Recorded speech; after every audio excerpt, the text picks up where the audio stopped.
French President Francois Hollande's party is poised to take control of the National Assembly. According to the Interior Ministry, the Socialists and their allies won 46% of the vote in Sunday's parliamentary elections. Mr. Hollande needs a solid majority to get his economic reforms approved. A runoff election is set for next Sunday for any candidate that did not secure more than 50% of the vote.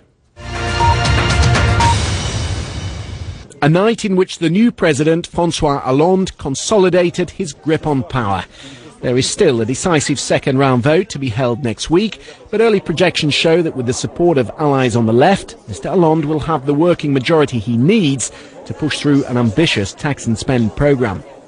The vote means the Socialists will control the lower house of Parliament for the first time in 10 years, though a low turnout perhaps denied the new president a bigger triumph.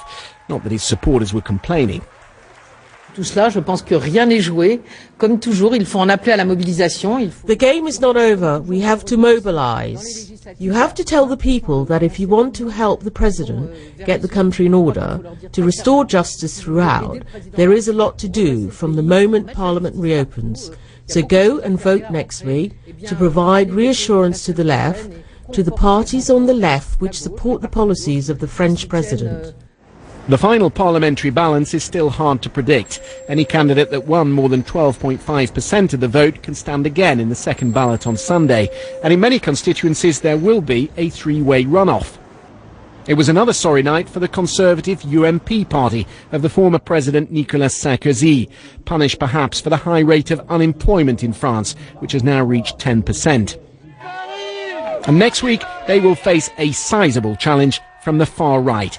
The Front National took 14% of the vote, up from 4% in 2007, a result their leader Marine Le Pen viewed as a huge success. It was a big night for her on a personal level. The firebrand leader of the hard left, Jean-Luc Mélenchon, had challenged Madame Le Pen for the seat in the northern town of Hénin-Beaumont.